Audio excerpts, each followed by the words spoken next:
Okay, awe nyiri wetugenda otandikira olunaku olwaleero wiiki tetambudde bubi ninginyowa nkutegeeza olunaku olwaleero tugenda kuba tulina omu kwaba bavubuka betugamba nti bwabeera ku TV tukola programs ez'enjawulo nkola ffe tuliko kola Nation. So tukola programs z'abavubuka okutwaliza awamu naye ng'ate wankiza omukko nnyo okusingira ddala mu abaana ba Slay Queen abali mu masomero aga Slay nga boogera oluzungu. You can call him Mr. Crysto, also muyita Mr. Crysto P, also muyita Mr. Crysto Panda. Bintu bingi nnyo byazaakola. Ayina ebintu ennaku zino byakola ebitambula ku social media nga atizinga abaana ku Rivers Party mu ngeri ez'enjawulo.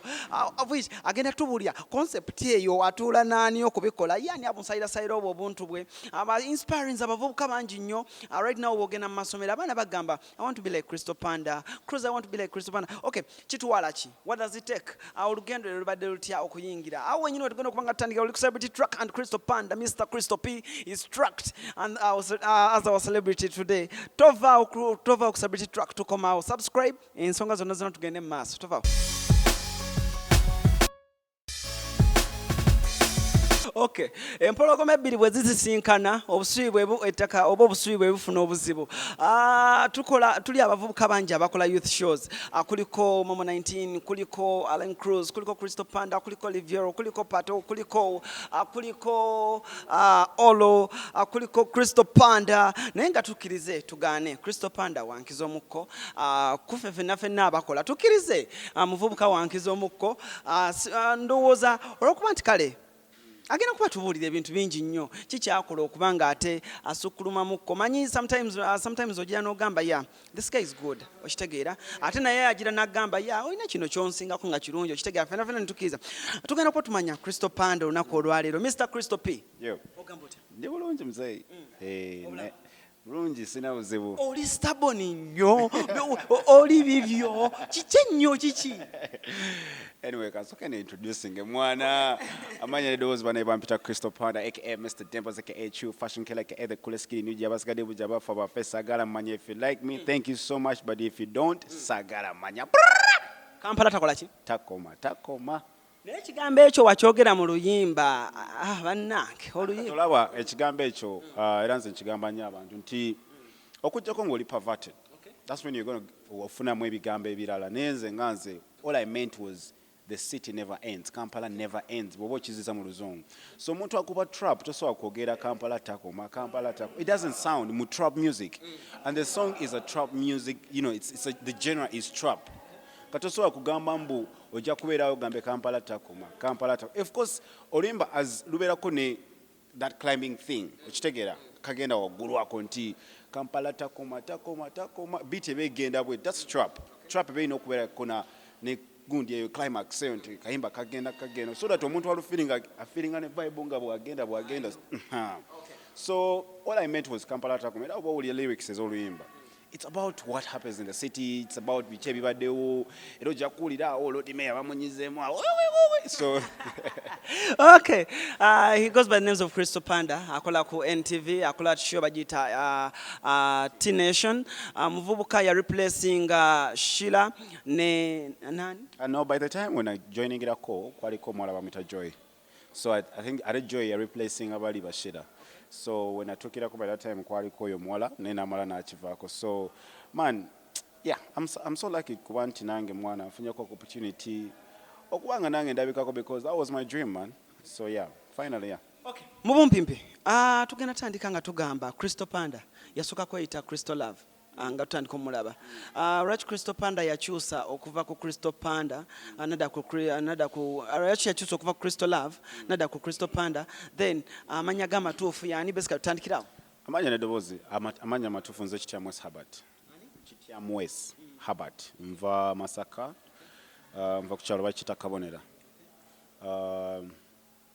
Jenava nasomerako mu Kampala wano when I was really young mu primary naye nga nasokera mu kyalo nenzija nesomera wano mu Kampala. Story yange abantu abasinga najje banyumiza nesagala gendayo nnyo because man sagala nnyo okuddamu bintu ebyo.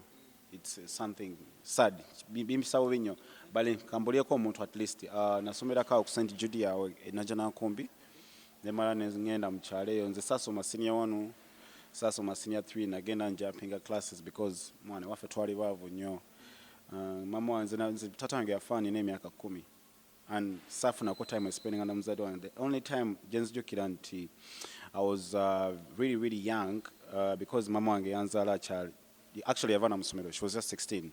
So nga omanya abazadde nti basobola okubeera nga omanya ebya high school musobola okuba nti munaye ate ebyomukyalo omwana kasita afuna olubuto okusoma kuba kugaanye. So mama wange yafuna olubuto ng'akyasoma, so ekyokusoma n'akivaako. Mama wange yali akola mu kabaala kasengaawe eyo mukyalo eyo, so we yafuna olubuto n'ava mu byokusoma n'alekeraawo. She was 16, that's what she told me. So hustle gye nayitamu nnyingi nnyo nti by the times I didn't grow up with my dad. Some labako na kiri awo. I don't even remember very well the face of my dad. Simujjukira bulungi nnyo face ye bulungi nnyo nti bwe mba nkirabe n'ebifaananyi ebisinga sibirina because nga omanyi nti omwana afunye olubuto akyali omanyi ebyekivubuka naawe. So that's the story behind me and my dad and my mom. Kati so ate tata wange n'afa by the time wate kati nze mama we yajja n'omusite nali mbeera ne mujjajja wange ku side ya mama. So kati ye tata wange ali bibye. I was really a kid. So by the time we yafiira awo nga nze sibanzeeko na time naye. I was really 10 years. Nensoka ne mama ng'ali n'omusite. She was trying her life. So nga bwandabira. Then we yajja n'omusite najja nankima ne tuyize no life. Naye nga it was really hard nga tuli no mu kibuga because man nga school fees zibula, but I could clean toilets okulaba nga mbeera y'okusomera ku St. Jude awo naye omukyala bamuyitanga Kyabangi. By the time right now yafa, she was the director. So nenkola agreement naye mwana mugamba all I want is to study kasitondeka nembeera mu class. After the class ngenda ne cleaning toilets to cover up my school fees because saina sente ziri awo zigattawo. Naye nga mama wange takimanyi because namanyi obuzibu mama wange bwe yayitamu kati nga sagala temuwa nnyo burden because bw'aba bangobye nga ndaba kimunyiga nnyo because talina ssente. Kitegeera nga ate n'omusajja gwe yafuna ene Kampala naye abeera mu kunywa mwenge mwana ate ng'alina ne bato bange kwegamba nga everything is behind my mama. Ate nga mama wange talina mulimu guli awo nga naye yeeyiya bweyiya kozeyo kana akoze kali nga sente ziri awo nga ku kibuga tubeerako just mwemusenguse mutambudde muvudde wali mugisa man it was really a hustle. Kati nze nga covering awo wali mu class tenga nensoma. By the time nenfuna omukulu Charles James Senkubuge ne mu meeting nankwatirako era mwebaza nnyo nze buli interview gye nkola nina okumwogerako because without him Sandisumye primary.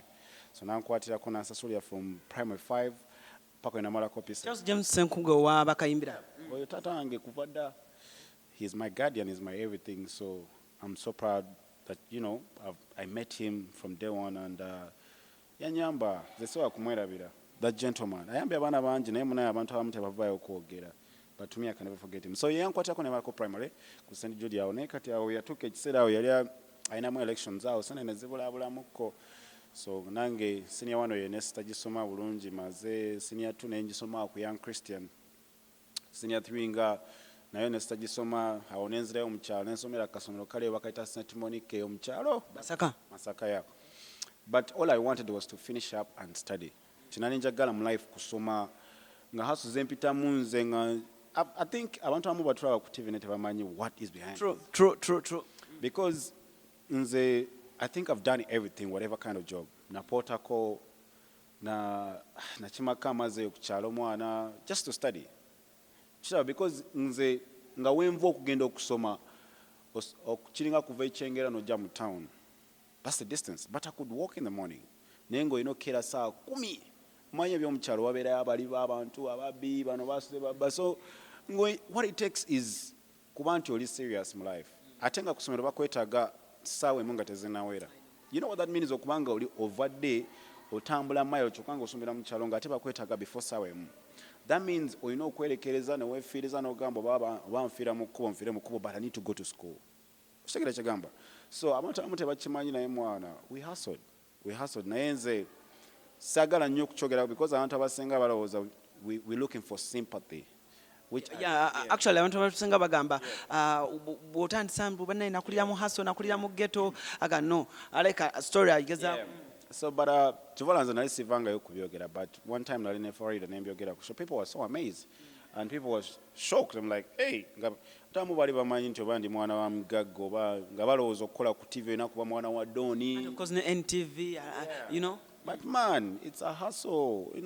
Kastomanya kyoyagala. I really wanted to be a doctor naye kyagala because my mom ye talina ssente mwana ate nga nze n'okusoma namisinga kungi senior fongi koze nenfuna second grade in the village there nemalako so anti wange awo nankwatirako bamuyita anti wange anti Gemma mukyala kabonera aba Masaka aba bamutegera bulungi so that's my auntie yankwatirako nemalako senior 4 nemalako ne senior 5 ne senior 6 bulungi nnyo mwana so muzeyi wange yafiira naye nga ate muzeyi wange naye alina ne bato bange bakwasaganya so kati nga nze sometimes Mr. Senkubuga nkwatirako bw'aba mpadde ez'omu dormitory main ez'ekisulo anti wange nga mpa school fees kwegamba nga njagoli nga tewe manfunye akasente ngona mpadde kangi nga nsobola okuwako mama wange n'akwatirako ne bato bange so it was me kusoma bato bo bali bameka ekiseera ekyo on a side ogamba emyaka mu kiseera ekyo mwali bameka bato bali bameka bato wange on the side of my mom bali basatu fena tuli balenzi kusaidia tata wange era nabo nyinayo abalala basatu meaning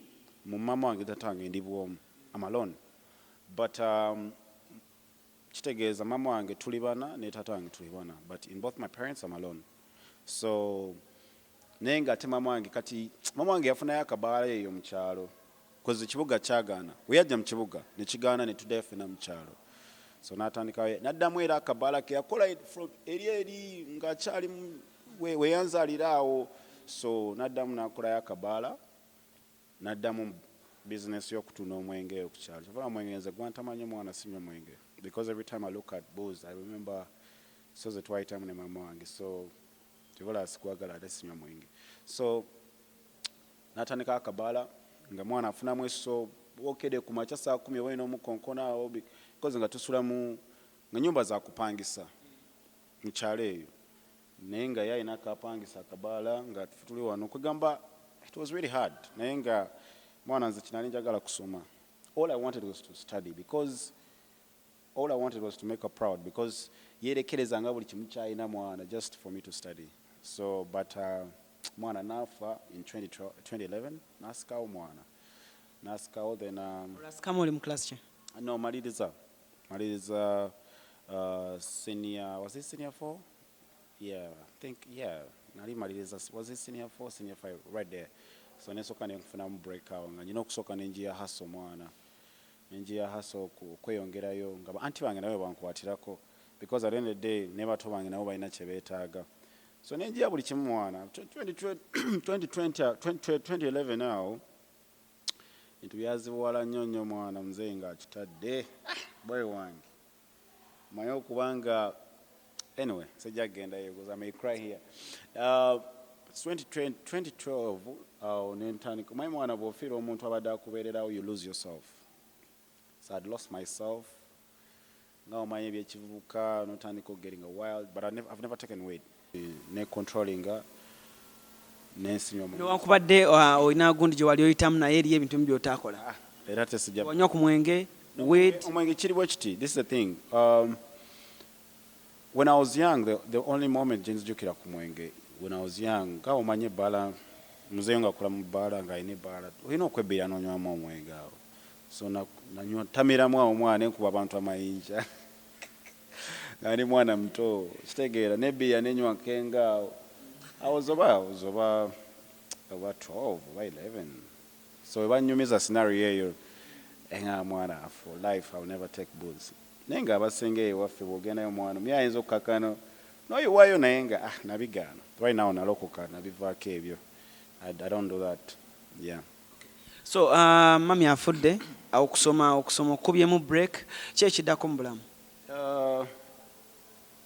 ekiddako mu bulamu was to sit down and reflect on my life manye kati now I have no one bazadde bonna bakitadde so nensula wansi nensooka neŋŋamba naye right now kyanoonya kiki what do I need to do in life because in life oba mu Uganda bw'oba toyina mpapula olina okuba nga olina obwongo bw'oba olina empapula olina options bbiri naye oba toyina mpapula olina option egyo kweyiya naye oba olina empapula olina option ey'okweyiya oba okukozesa omukisa gwo n'ogenda n'osaba omulimu olw'empapula zo n'ofuna omulimu n'ofuna ssente but me ku byombi nali nyinako ekyo kweyiya so nga mbeerawo ku TV nedaba wano bagayi ba Youth Voice ab'NBS I'm free my heart I'm like guy musinga nze am a guy who's so competitive. Bongamba nti siri wakabi. I'll prove to you nti ndi wakabi. Bongamba nti so akola kintu, I'll prove to you nti so kikola. So but ngobuzibu bwennyina simanyi Luzungu because nasomera mu kyalo. Kati nengamba mwana TV eno nagikola konti. Oluzungu luli awo just lwakweyiyamu. Yeah, true. Nengamba TV eno bagikola ko ngapuli abagayi balunyola bunyozi mwana nengamba boy wano bakikola batya. So I sat down netandika okuliza BBC, ampuliza nnyo BBC, mpulira ebigambo ebyakabi mwana boogera ku mawulire. Actually ekyo natera ng'okikola way back nga nkyali mu ssomero nga nkyemanyiza naye no wenajja ate nenkyongeramu nnyo kati nga mpulira ebigambo ebyakabi nga mbinotinga nengenda mu dictionary nembicheckinga nemanya kye bitegeeza nange bwe mba ndi n'abantu nga nkyogerayo nga nabo batyamu. Actually awo wennyini okimanyi nti actually n'omwana atulaba oba omuvubuka atulaba you can learn English nga either owuliza nnyo nnyimba z'Oluzungu olaba nnyo those international channels. Let me give the same thing that we share, something small. Nagenda ku, you know Bishop Spriano, Kyanyongera, Luzira. Na joining a Bishop Spriano in senior 1 around 2007. Nayenga najemva nayenga Oluzungu terulikiriya. Nayenga mwana osange y'abaana abalogera balina slangs ezakabi. Kati ng'ogamba mwana. Nayenga mukuwuliriza n'okumanya nti bano abaana bansinga okitegeera n'otazalawa okaka n'ofuluma essomero ng'oluyize ssebo. Yeah, true. And kyoyogedde ekya music because nze neemanyiza nnyo music waba 50 Cent abo nga mpulira ebigambo. So sometimes nga I taught myself the accent I'm having right now. Nakyemanyiza nagenda nkyemanyiza mpola nga bwe mixingamu ebigambo. So time went on netandika okubeera nga ndi perfect mu ekyo. So that is 2012. Nekira netandika okweyawula ku mikwano egitamanyi Luzungu. Because me I believe the circle you're in be bantu bojja okufaanana. Bw'oba ng'obeera n'emikwano 10 nga boogera Luganda from day 1 up to, from morning up to evening, I swear you will never learn anything. Bw'oba oyagala kuyiga Luzungu ng'olina emikwano gyogera Luganda kuva ku makya paka lwaggulu, my friend, you will never.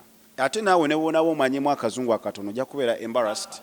Ojja kubeera n'embarrassed okwogerera mu bo ng'otya ogamba banagamba baneeraga. Oshegera. So nze kye nakola is to start relating with people bemanyi nti onansingako so si kubazalawa. That's the problem today nti oli bw'amanya nti omusingako ate atandika kufiisa atandika kuzalawa. Instead of coming to you n'akubuuza mwana okola otya. Okikola otya. So nze kye nalina mu bwongo nakkiriza nti ndi fala nengamba kati sawa yakuyiga. Ntandika okwemanyiza kati was it 2012 awo nga gwako netandika ogenda ku with voice okwo. Nengamba bano audience yalingetero participating anga. Nga bano bagaye ne mwana.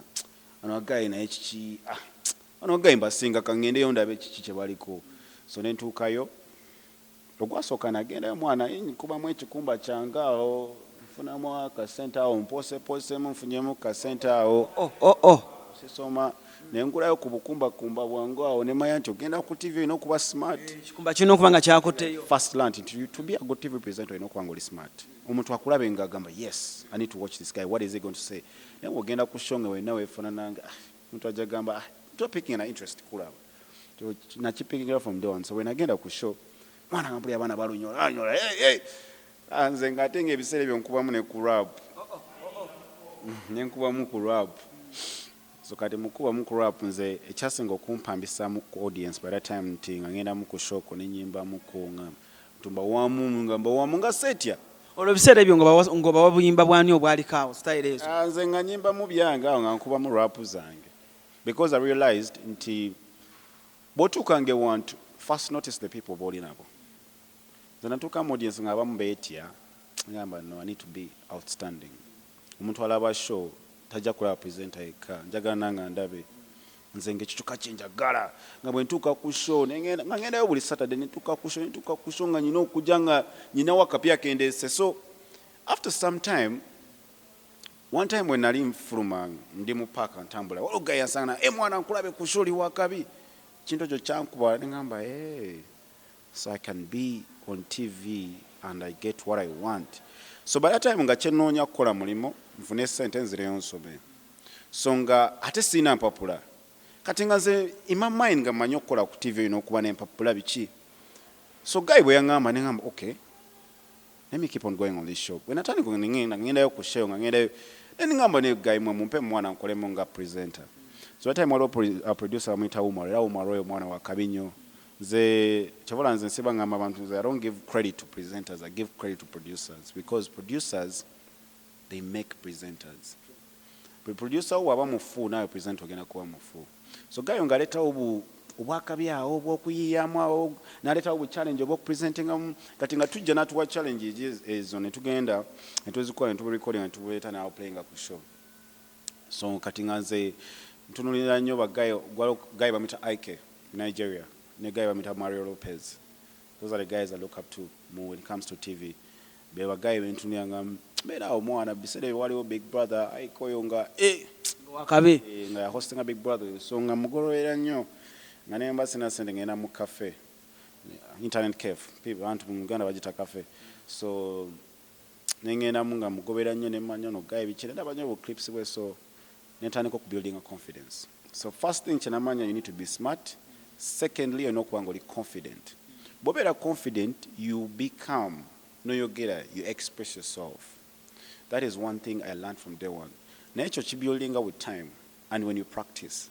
So nga wenzire waka nzira mundabirwa mune neyogeza na bantu balaba neyogeza bagambo nali ku kikumbe, there's somewhere I'm going, there's something I'm looking at. So netandika but netandika okusaba gaye ba NBS awo batu bampembere presenter ne bigana ne bagana ne bazalawa. Nga producer ye Umar yali akukiririzamu. Yeah. Nenga mnaye naye ate naye nga agamba simanya ba boss bicha. Ina power wekoma. Ngamba okay. But in the back of my mind I know if a producer is really so impressed or so pushing. Yeah. Yeah, because when we ended up producer he can take a while. So ngamba naye maybe tali tachirimu. Ngamba why can't te.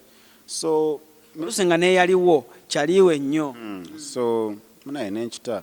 So nenvayo ku Youth Voice nestada mukudayo because that was 2013. Nengenda wa Mr. Senkubuge neze mgana mwana mzee njaga kudamu kusoma ne sente zibuze.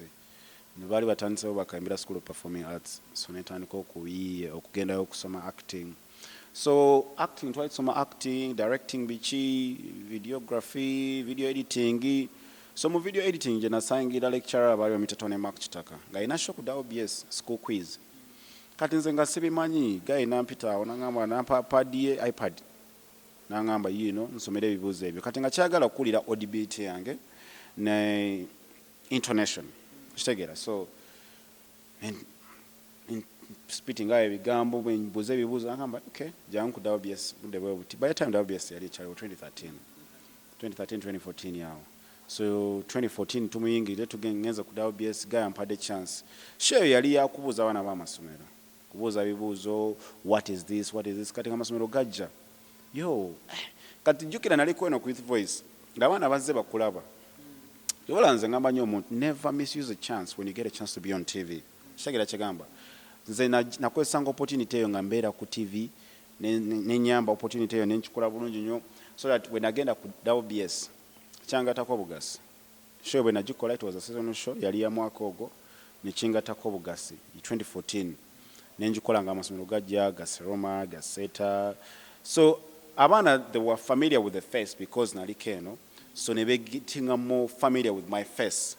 Jokira if you to work with these guys, but kutani ko kulaba to be in them, and atani getting used to you, never feeling us. So one other thing I learned is teweraga when you're working with these guys. Let them feel like you're part of them. Especially abavubuka.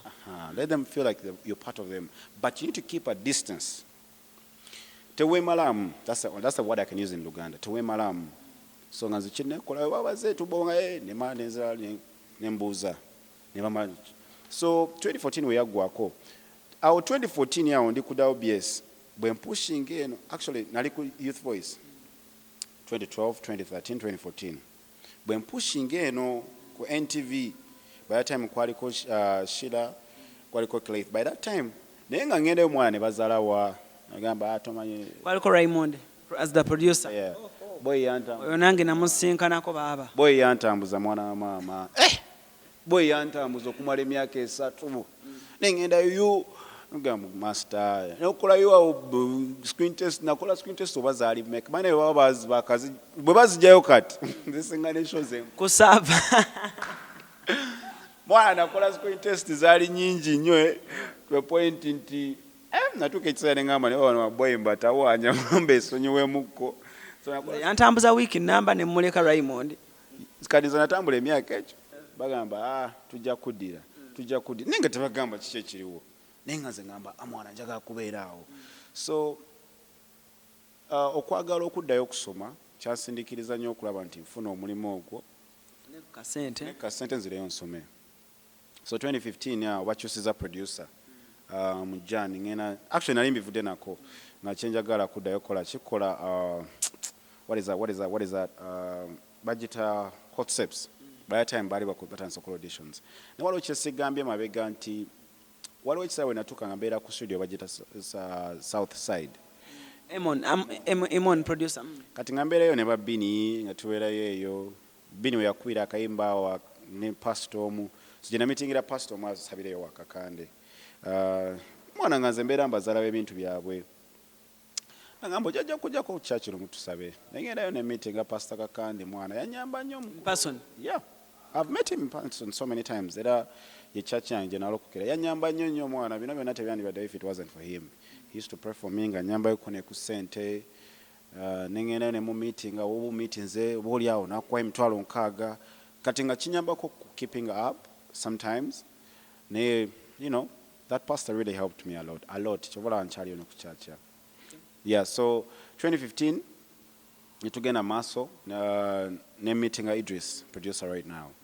So Idris, by the time nali maliriza but choose the producer wa show Raymond avuddeko then kuliko Idris so by the time nali maliriza show yange WBS najira bakolo mu nangamba okay you come kadiza mu meeting because of hot steps Raymond abamujeko T-Nation bamujeko ne shows ezo so nangamba ala bagundi ajja kuteka hot steps kadiza mu meeting because of hot steps naye ate ye antuno yanagamba oh no you can do olanya gamba labagundi Raymond yangamba nzanze shana jivude kola bagundi naye ate waliwo ne kadiru ka hot steps jangu mulayo olabeka hot steps kati nze nga kyenkola Raymond mubeerako nnyo Raymond afuse mukwano go because of zino screen test zoyitiridde kwa nomukubirako no teafuuka mukwano gwange nze because I believe a friend abeera more naye yasigala mu class ye nti mukulu producer naye nga nze mubeerako I be on his neck boss kantu kange boss mukama wange akantu wakalabye njakudira nga mubeerako nnyo so by the time namukubira nga muliko nnyo we yangambira nti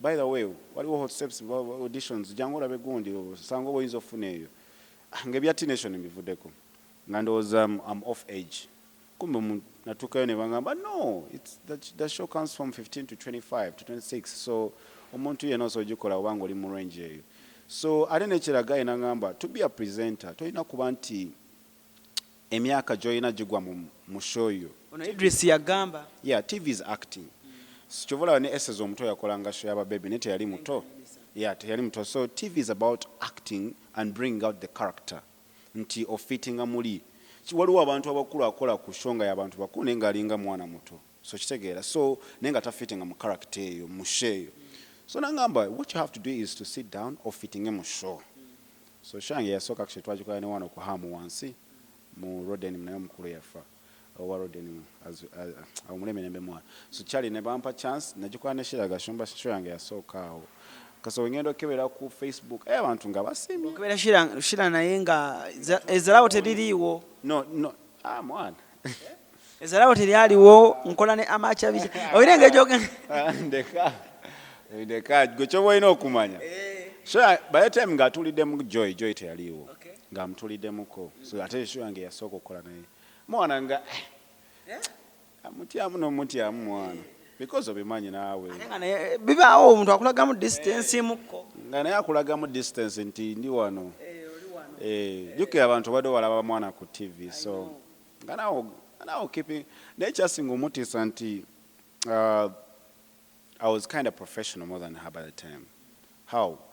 Najja nakapopula nga nanotize bingenda okwogera nantonaka really you also did that kwegamba kyamushokinga munalaba nti okay this guy bwabanga yatudde wansi nanotinga byagenda okwogerako.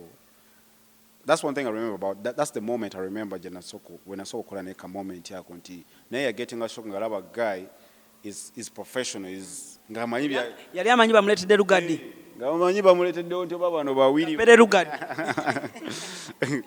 so nga nanotinze byengenda okukola nga netegese bulungi because presenter olina okuba nga weetegese ogenda flowing otya nga manyi kyenjogera ngenda kuddako kino ngenda kuddako kiri nga nabinotinze wali so bwalaba nga ate nkute notebook yange nagamba really okay that's kati ndoza nagamba I think so shange eyo negwa so 2015 mwana nemumalako yenna nga ndi ku probation nga tebansiso yadde nenga okola ne Shila I told you nti yali atuliddemu oli by the time when atandikirawo so nenjimalako awo naye nga buli kaseera ogamba babosi bampe ku musaala wa nga tenva Kyengera eyo kati okuva Kyengera my friend it's a hustle nga ebiseera ebimu oba tolina transport nga uncle wange uncle Brown gwe nzija naye mu kamotoka alina akamotoka ke nga ajja kukola nenzija nensiba naye nemala nenswama by that time show nga tugi recording eri pre-recorded so nga mbeera naye nembeera naye nenzija nentambula nengenda ku Serena awo nembeerawo nenkola show jjukira tebakusosola n'ekikumi kyokka tolina okujja ku show olina okuba smart olina keeping up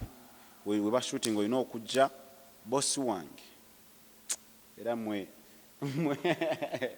so mu 2016 we bampeera contract so ate 2015 okoledde mwaka mulamba 2015 gaggwako anti wange nangoba ewaka because of religion obimanyi naawe olokose nga ngamba oba tovuddewo wakakande ku kyaki ve wange nguluchuzingako ebintu bibiri nengamba leero kati kandabe baye bagamba byekyaki bino bituufu nengamba let me take on my church nevayo waka mwana nalina ex wange awo nampayo emitwalo 4 nentandika life yali abeera bwere bamutawase nentandika life nenfunawo akayumba awo kumpi awo newakaawo nentandika life mwana nenkawayo nensasula emitwalo 10 nga ndi olunaku lumu nga ndi omulundi gumu olunaku bekikomando kyo mulundi gumu olunaku so that sentence keeping zintwaze by the time mukama nanyamba nenfuna ni chance ekola siri bagita 5 at home najiri kokko so nenkola muko ngamba kuwayoko kasente nenkola mukaawo so bulamu nebugenda omwaka negugwako nenga haso mwana nyingi so 2016 nga atandikaawo nentandika okubeera ne Charlie wange awo mitayobo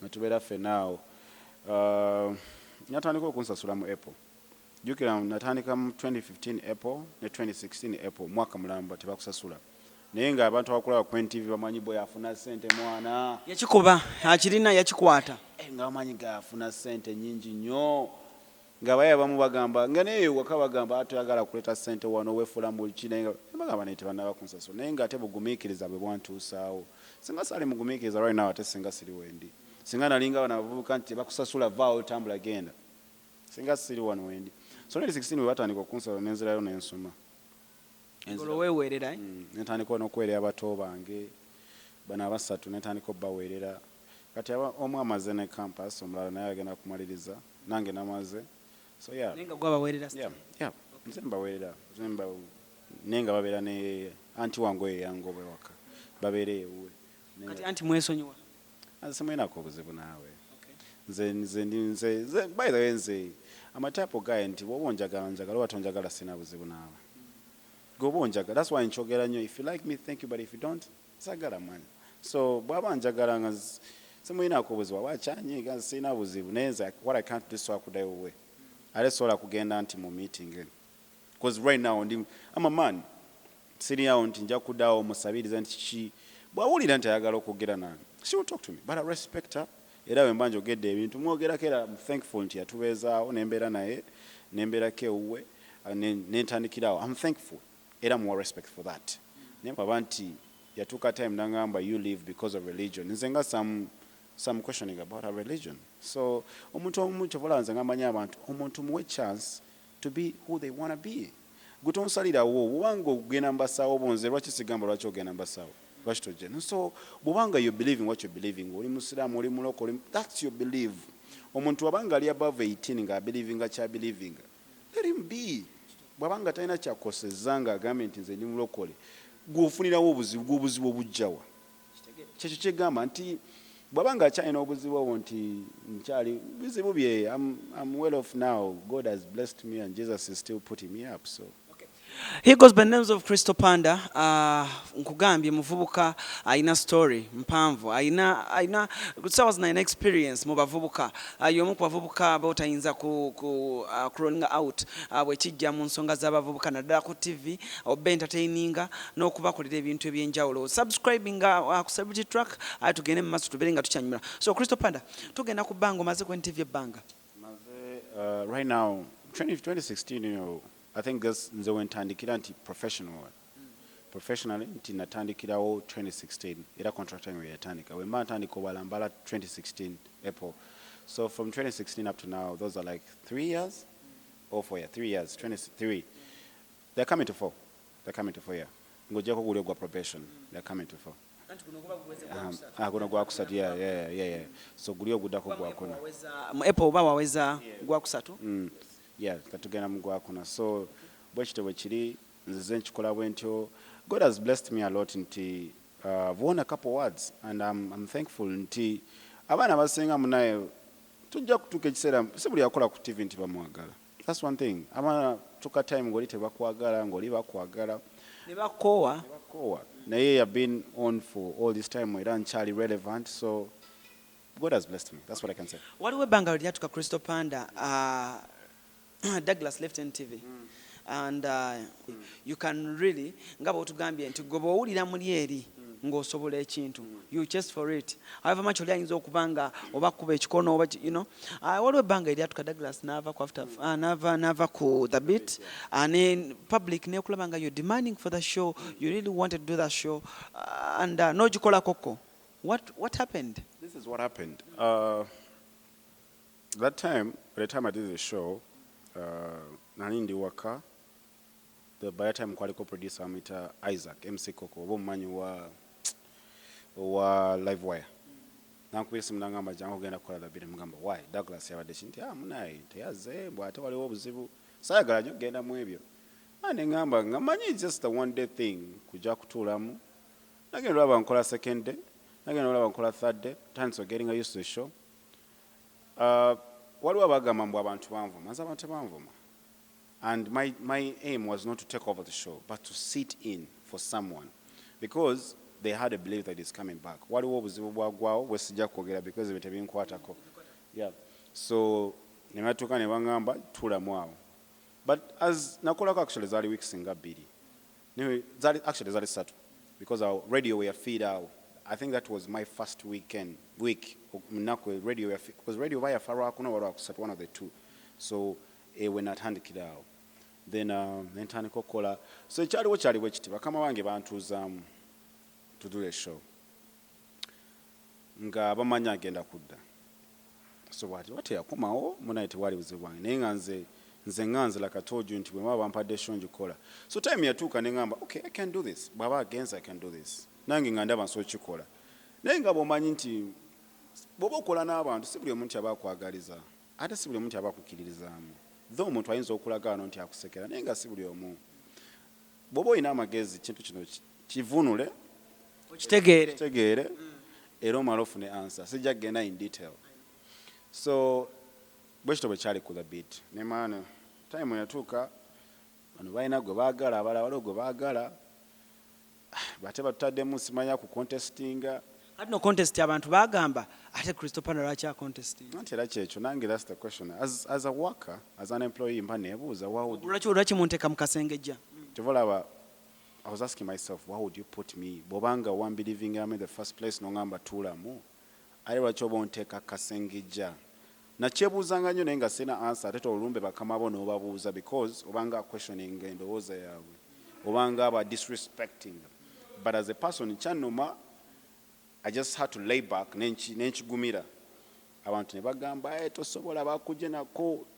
I felt so bad because from day one I believe there's nothing I can't do when it comes to TV era nali ntandise okupikinga by the time obangamba stop nekirala ekyaliwo nti contract T-Nation by that time Mirinda owa sales bw'aba atunda show atundiramu ne presenter so kati owa sales yatunda T-Nation nga atundiddemu Crysto so Mirinda ne Coca-Cola tebakwatagana Pepsi so Mirinda amaze okujja on board on T-Nation ate bakulaba oli ku the beat ya Coke so so ne sponsor naye n'avaayo n'agamba ate mwatugamba T-Nation producer gundi Crysto yagenda ogikola ate tumulabe eri kiki so wewabaga nga tebasobola kufiirwa ssente ziri for your dream you know companies gwe tebasobola kufiirwa miliyoni 2 bimeka minda zegenda oteeka mu show lwakuba gweyagala kumakinga kirooto kyo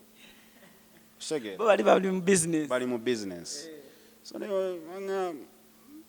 yensonga gye bampa mbu sponsor yekyanze but on the other hand era byalimu nabitegeera nenembireka because siri mwana muto era naawe bikintu okiraba ne mukama ajja kubaddizaawo bonna abakikola nze am a guy who keeps quiet and I just brush off things nembijjako nengira yeah. Crysto tukulaye ku mikolo mingi naddala ku Rivers Party prom party z'abaana okutwaliza awamu obuuza oyina ebibuuza by'obuuza when you go through the comments abamu bibanyiiza abamu they don't like it abamu bakyagala tell us about the concept and kiki olowooza about that concept bw'obeera ku show kyobalaba nze ng'amanyi abantu be creative people like what you bring out a new idea people won't like it si buli omuntu agenda kukwagala blood kati waliwo alaba show n'agamba ono boy naye atawanya abantu biki be boogerako naye ng'ate show eyamba waliwo agenda okufuna information ku Crysto gy'abadde anoonya waliwo agenda okuzala waliwo agenda okuyomba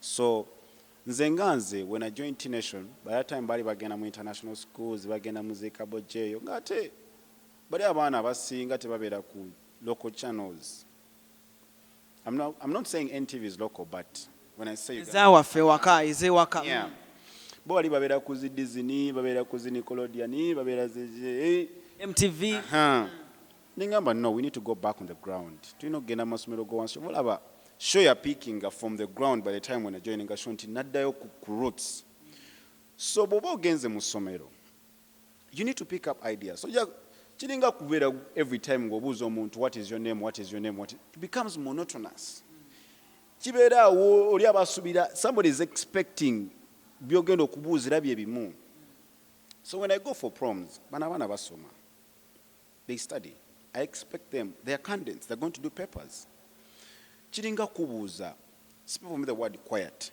you're a candidate you're going to do a paper GP and you that's it kati gwenkubuuliza gwalaba shongo oli muzadde osasula ssente zo ng'otegeera bulungi mbuuza kikunyiza kitya kankubuuza kikunyiza kitya nze okubuuza omwana wo spell for me the word quiet on TV kibi nekimulema kibi no kinziremu gwe nga gwe do you think it's bad si kibi so oli bwaddamu n'agamba nti ono abuuza ebibuuzo ebyekisiru walabisa abaana baffe ate gobeera omusiru I'm sorry to say sagala kuvuma abantu but nga bwe bagamba nti nibuuza bya kisiru ate bo be basiru because bwe wambuuziza omwana asoma ng'ogenda kukola GP ng'oli senior 6 candidate senior 4 nga tomanyi kuspellinga kigambo quiet buzibu bwa presenter oba buzibu bwo photosynthesis nekikulema what is a Bunsen burner oli mwesi 1 oli mwesi 2 bwe mba sikimanyi ate lwaki obuvuma presenter abo it's a burner that burns Bunsen bwe kiringa kuvuma teacher kiringa kuvuma teacher ng'abuuziza omwana wo omwana amutwala kusomero kusoma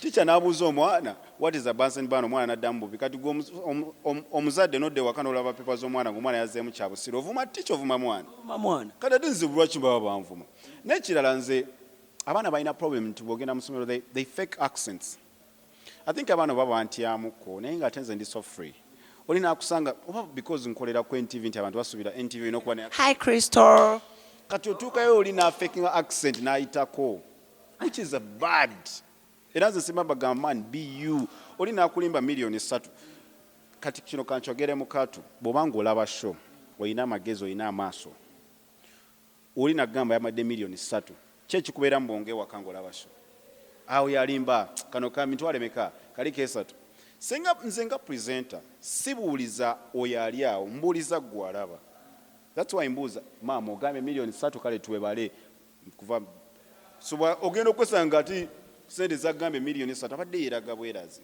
so nze kyesagala mu baana b'amasomero kwefuula kye batali nti mugagga nga tewa mwesi mugagga because ojja kugamba miliyoni 3 muzadde waakulaba odde waka kubuuza nyabo miliyoni 3 wazijjawa okuula abasajja bwe buzibu actually nze ne problem endala gye ndaba when you look into the comments abantu abasinga commentinga nga bagamba Crysto oswaziza nnyo omwana wange Crysto oswaziza nnyo abaana baffe bro oba sister oba bro oba mother oba father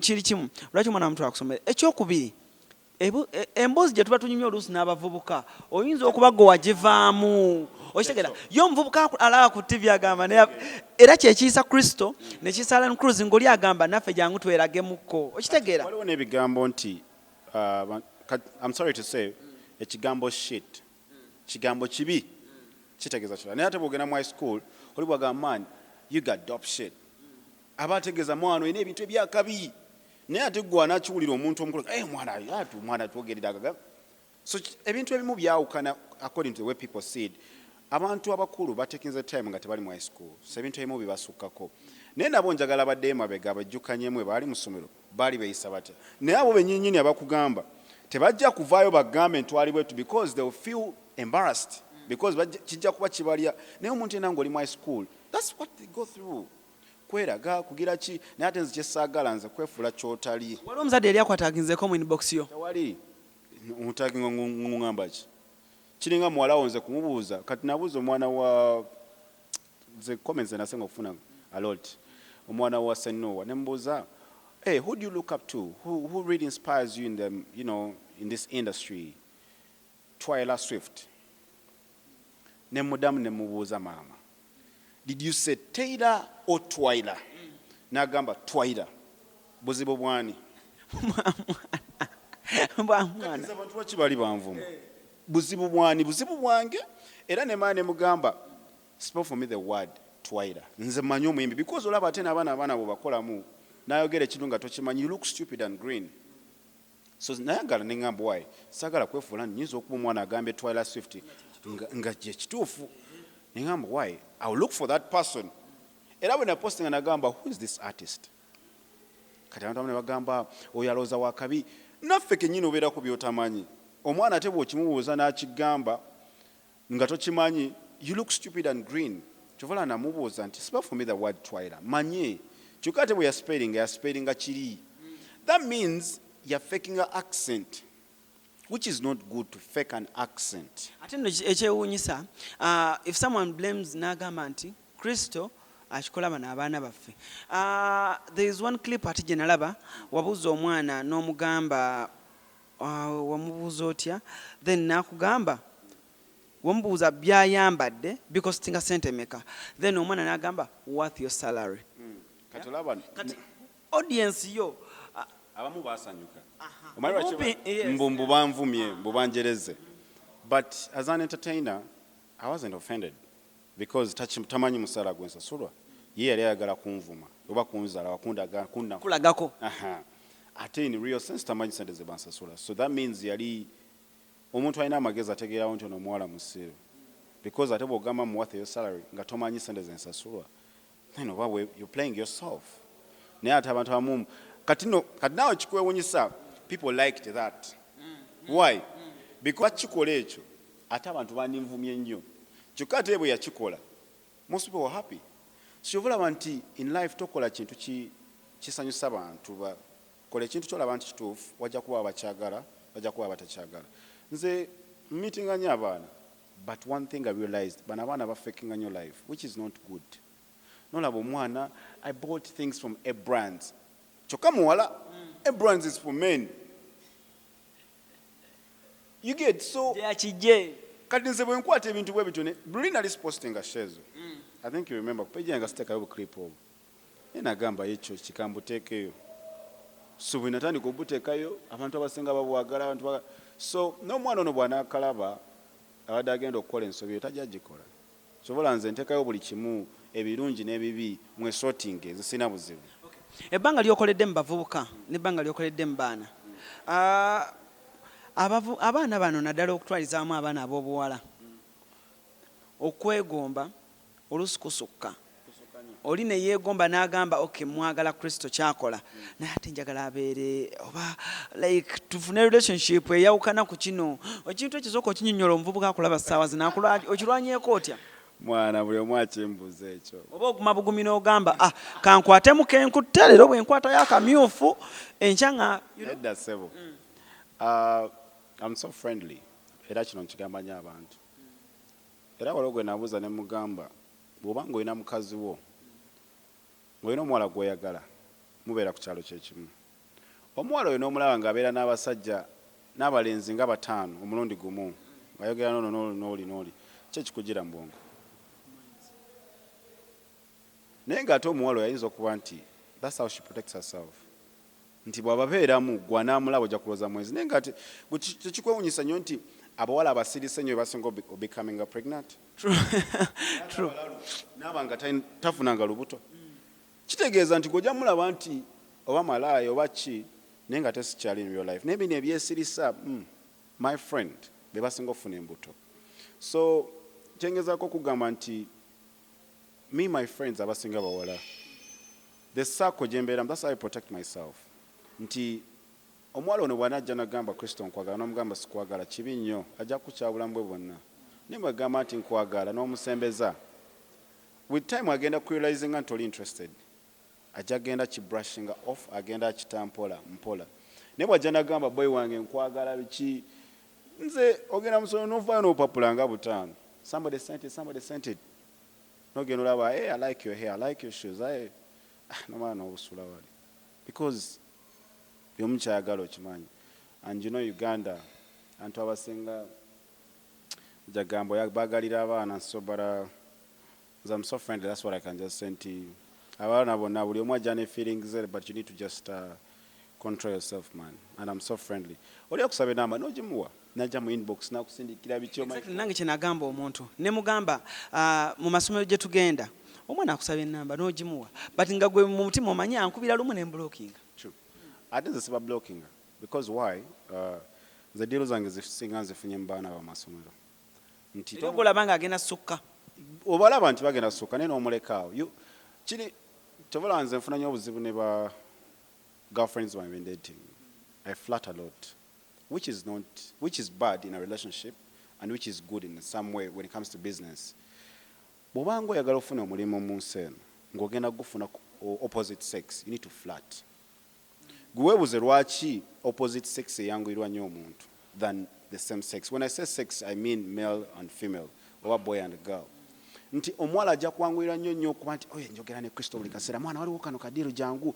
because you guys have been talking joking flirting kimuwanguyira naye bw'obeera nti ndi serious toyogera nange yagamba ate nze emirimu gyange gisinga ngifunye mu baana b'amasomero nze ndi MC not because nti I'm good but those guys bakwagala nti you're free with them you can talk to them nga bwe njogera naye wano it's the same way I talk to them so bw'ona abeeragirako nagamba nkwagala n'omuzaala wa omuwala omu kasita agamba omulala nti oyo gaye mubi n'oli ogenda okudda mu ssomero okay Crysto lastly nga tumaliriza watandika music career osuubira gitwala waira osuubira gikomya ddi osuubira nti ogenda ku getting off being a journalist okwata ekya music oba byonna oyo osuubira obikola right now nasigninze contract ne agents bagiyita Waka agents nanyini oyo mukyalo Rose Mutene I don't know if mwali mulabyeko generation mwali mu mukyalo yaliko ne mu film gye bayita Hotel Rwanda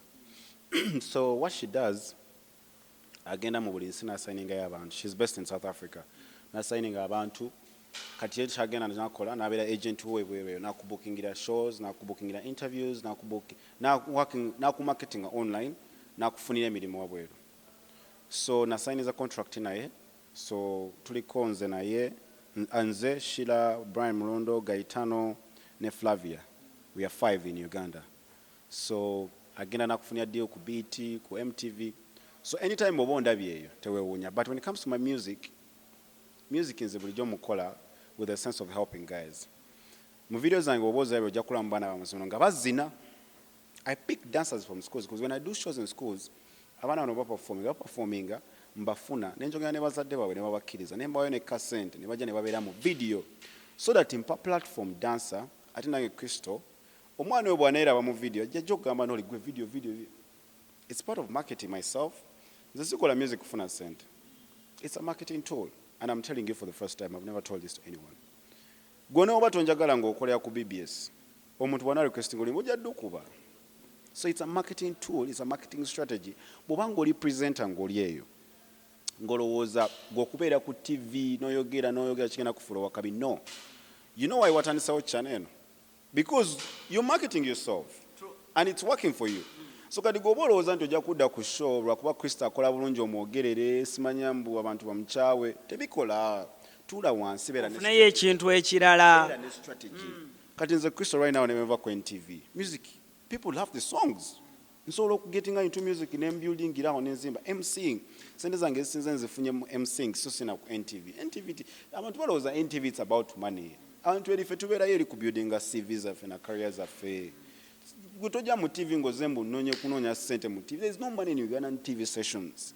Wabula bubangu mancho yagala ngo ina strategy. Nze strategy yange from day one yali kufuna mulimu kudayo kusoma mazo kusoma. Now I'm into MCing, I'm into music, into events, ndi actor, muno nasainiza deal nono mchala. So anytime obonda betewe wunya. So music ono mukola atencha akola mungi. Next year or this year in December njagala kukola yo concert eyabavubuka abali cool from different schools bajje ba performing bagire bingi bejagala kukola njagala nyina charity organization yange je natandise sente ziva mu shows zange zenkola zigera mu charity organization njagala every year buli mwaka mbade njagala ntandika okuwera buli mwaka mbeka abana babiri bemperera to study next year. I'm not rich but I can do it because abanyamba okusuba bali tebamanyi tinga siba Luganda ro. So nange njagala every year mbeko omwana gwemperera babiri a boy and a girl oba mu primary oba mu secondary muwerereko omwaka abala bakwatirawo nfune n'abala buli mwaka like that. Ani ayambaza Crysto Panda? Crysto Panda just And what's your best kutandikira ddala yali dressing code? natandika n'abantu bangi waliyo Chuni waliwo Kaizivo bagayi bangi mwana bunkutu mayi obeera presenter mu kusooka nga tulina ssente bagayi bakwambaza nozayo ebintu byabwe so mu kusooka bwe kyali but right now mwana katonda nyamamu nenfunamu kasente neggulya ebintu byange era nga bulaba nkola ne t-shirt zange bwentyo bwengira naye nga nkola ne road denim right now ogendawo nakusalirako price n'omuwa ssente n'omukuwa mentioned like that naye nga ebintu by'okuzazaayo ebyo nabyetamwa sibyagala tebinkolera ebyo nabivaako ebyo so neteekamu akasente mwana kyobalaba nti ate nekirala this is a message to all the young guys abagala okufuka abapresenter tuula wansi olabe Crysto akola ki don't be like Crysto. Be better than Crysto. Gobo gamba nti ogenda kubeera nga Crysto waali teri company egenda kunoonya ng'olinga Crysto ekuwe ssente nga Crysto waali ejja kulaba Crysto emuwe ssente kuba oli mu kifaananyi kya Crysto oli mu kisiikirize ekye so bwe olaba Crysto piki nga Crysto akola atya musome mukubye ntya mu geemu ye. What I did natuula wansi nemanya simanyi Luzungu let me go back and esomese bwe mba nayogedde ojja kulowooza nva ku international school naye nga nasomera eri kyalo mu kyalo kabonera. So namanya obuzibu bwange abantu abasinga manya obuzibu bwe weekoleko bw'obanga owunya bubi bw'obanga tonaaba tuula wansi onaabe bw'ofunayo omutwalo onayuka perfume weeyiweko abantu bajja kuwa ssente according to the way they see how you address yourself. Ekitegeera engeri gy'ofaananamu yegenda okukuweesa ssente empitirivu teri ssomero ligenda kukuwa akakadde kamu nga ku show abaana bakulaba weyambala mitwalo 10 ojja mu kigato kiri awo abaana bajja kugamba master omusajja anyirira muwe ssente bweziti oshega kigamba ate tutunira muntu mulala n'olabooza nti nsobola okuba nga gundi mbuukire gundi wabukide tunira omuntu omusomeko kyomusoma omanye ki nze I know every show ku TV za Uganda manyi buli show. You know why? Not because njagala nnyo okulaba TV. I want to see okola ki. How are you beating me? How are you better than me? Si mu bubi nti sikwagala but mba nnyina kyenjiga buli omu alina kyasinga ku munne naye gwe oba oddaawo n'ogamba mbu nze namalayo siraba TV za Uganda nze nziraba at the same time wentekako okulaba ezeeri nziraba because there's somewhere I'm going but wano nziraba to see bano abanvuganya bali ku ki. Okay Crysto olina ekigambo ky'okozesa ng'osigning out n'ogamba pra what does it mean and wakijjawa. This is something kyenayiiya nti omuntu yenayena bw'aba kirenga bw'owulira kigambo kyekikugira mbongo Ricky Ross so oli bw'owulira Crysto Panda so olina okubeera n'obuntu bwo nga presenter. Nze natuula wansi abantu abasinga tebamanyi lwaki naddayo okusoma saddayo okusoma nti njagala nnyo empapula no but naddayo okusoma journalism because I need to have the skills. Waliwo we nasoma awo nti to be a presenter waliwo ebintu omuntu byalina okutumirako n'agamba nti ono gundi kati gobeerawo nga intro yogamba nze gundi ebowa kivola abantu waliwo sounds abantu zebasomesa akuba mutemugeinga into deep but waliwo sounds zosobola okugenda ku netawo nozifuna zosobola okukola abaana bano not abaana but n'abantu to get into you omanyi kye bayita kiringa kuzaala mwana n'omukuliza mu nsi yo omwana oyo akula akutegeera gwe muzadde gwe mama we so bwoba ng'oli ku tv funa saako gizimbire muno kati nze bafaani bange ne woyogera mbu Crysto yakoze eki abaana tebasobola kunkyaba because they know who Crysto is nze ngenda nnyo omusomero abasomesa ne bagira diiro ya Crysto oli naafugitinga nayagala akubeko ssente era oli awo amasimu gakkubira batugambe so abaana baba bakimanyi nti gwe waabwe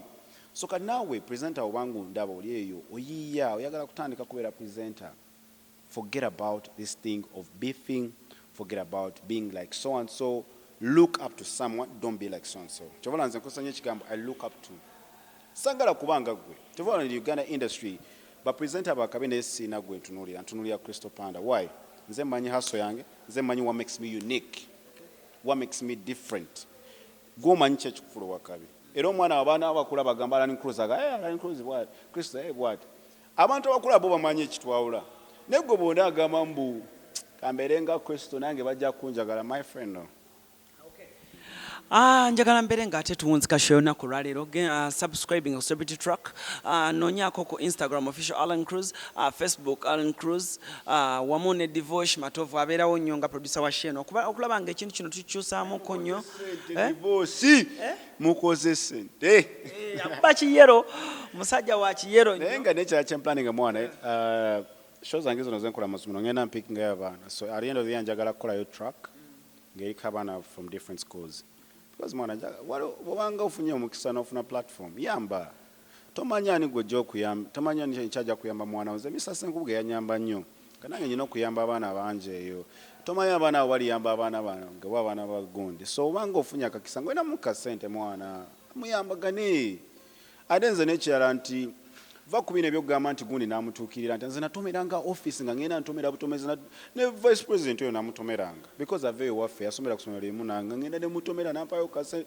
nze nga ntomera so tolinda muntu kutuukira because mukola mulimo gwe gumu nti ate ajja kujja nange bw'olaba nga oyina we weetaaga omuntu mutuukirire mubeereko gaye mwana njagala kunyamba wano ate nawe baako we weetuusa tolinda abantu kugamba mbu ikola kino nawe omuntu yenna in life bagala kuyamba abantu balina we batuuse kitegeera ng'olina wootuuse agenda kuyamba ng'okyali nnyo mu kinnya teri agenda kuyamba kujja wammwe eyo mbu anaakutegeera atya nti osobola okukola kino nga teweeyambi bagaye bangi bakubira amasimu mwana twagala kuba presenter tukoze tutya oyagala kuba presenter wagenzeko ku TV yonna nze natambula nga ngenda ku TV ne bamba musenga gwe wakikozeeko toli tukubira Crysto munjaga kuba presenter nfunire omulimunconnectinga no my friend WBS yamba unsinga record yamba usinga NBS nkomekeredde ndiwa ku telefaina ate nga ndi musanyufu nnyo tebagala kwevaamu ku going out of their way to do something bagala ebintu ebiri ku silver plate mbu okay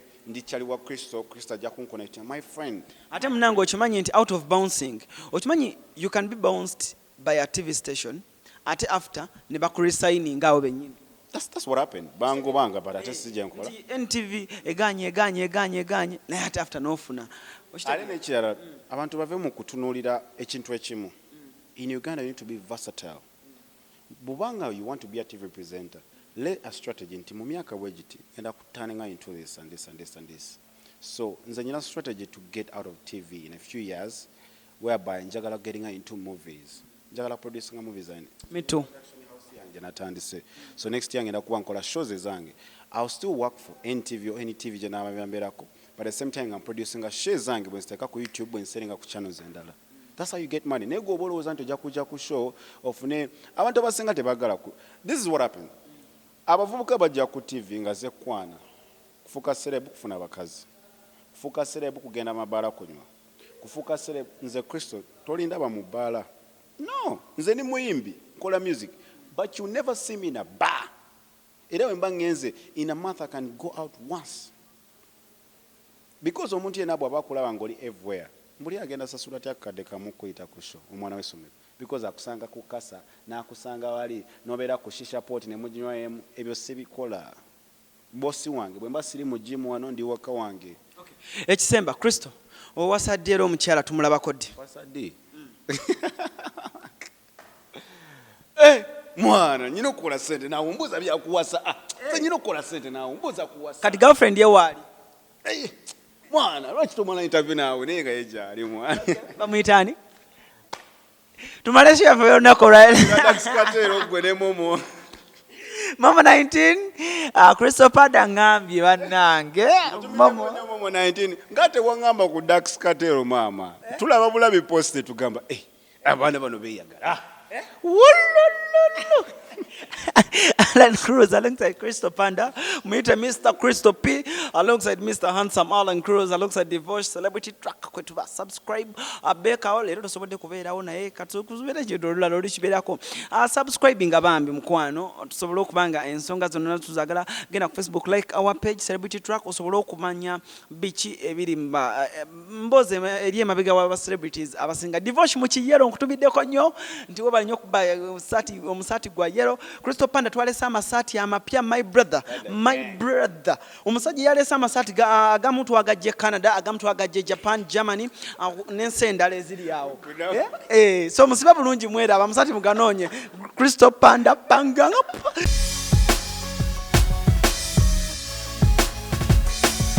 Celebrity Track subscribe